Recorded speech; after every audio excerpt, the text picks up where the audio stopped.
Well, Omar Hilale is Morocco's ambassador to the UN. You're joining us live from UN headquarters in New York. Sir, it's a pleasure to have you on the show. Explain to us why Morocco felt it was necessary to pass a resolution, put this text to the members of the UN General Assembly. Good afternoon, Doha.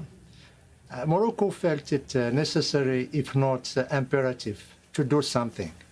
Because what's happening these last weeks, that people or some persons are burning the Quran and burning holy books just to, I don't know what they are or they want to express.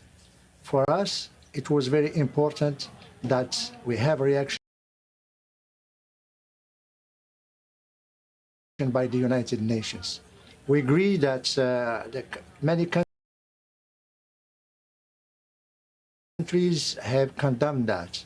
There was also reaction by the Arab and the Muslim world. But it was not enough to stop this kind of defamation of a religion of 2 billion people all around the world. Of course, during the discussions, there was a lot of arguments that have been presented, not on the fact to condemn this act, but the reference to the international law. And we say to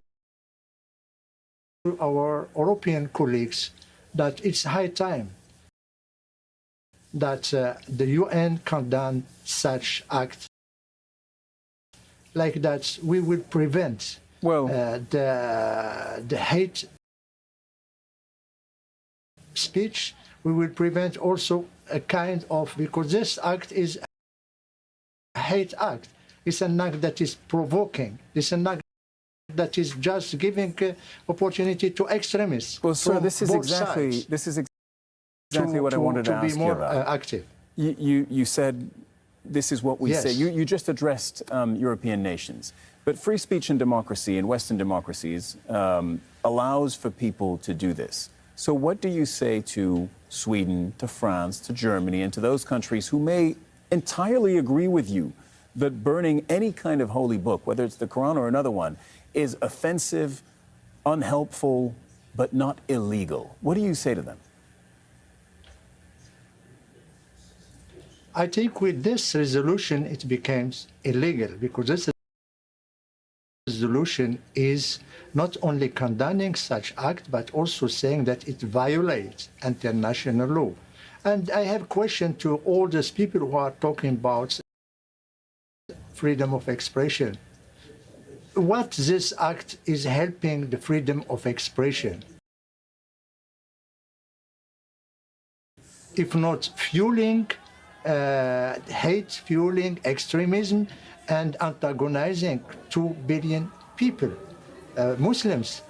We are for the freedom of expression, but the freedom of expression in Europe should also respect the freedom of faith, the freedom of having its dignity as faith, the freedom of also being safe and not be attacked by people. That's the only reason. Those who are doing this, they are not doing it because they believe that is freedom. They are acting as freedom of expression. They are doing it because they are extremists. They are doing it to provoke Muslims. They are doing it because they hate Islam. They are doing it because they want to create more problems between the different communities. Morocco have been all the time calling for dialogue, for tolerance, for coexistence, for living together, and also for compromising on all issues. But unfortunately, we disagree with our European colleagues and friends on the expression of freedom of expression, because there is already in the Pact on Civil, Economic and Political Rights, Article 19 and 20, they have been, this international convention have been adopted several decades ago.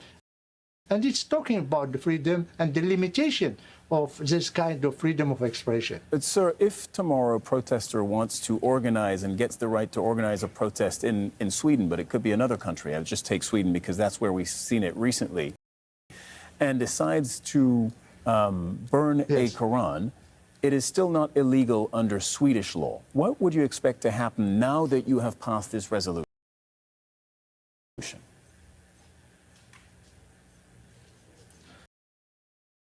I think depending on the legal system in the world and in each country, there are countries who are saying that there is prevalence and the national law is above the national law. So if it's the case in these European countries, normally they should adapt their national laws and regulations to the international laws just to preserve the peace, the harmony and the coexistence of its citizens and also or the people who are living in their countries. There is a necessity of a conformity of the national law with the international law. The resolution of yesterday is historical one. It's milestone in the fight against all kinds of hatred, all kinds of attacks against holy books, churches, synagogues, mosques, hospitals. It's a resolution that is just protecting people from all kind of provocation and all kind of hates, because hates just provoke another hate and extremism. Omar Hilale, Morocco's ambassador to the United Nations, thank you for coming on the program.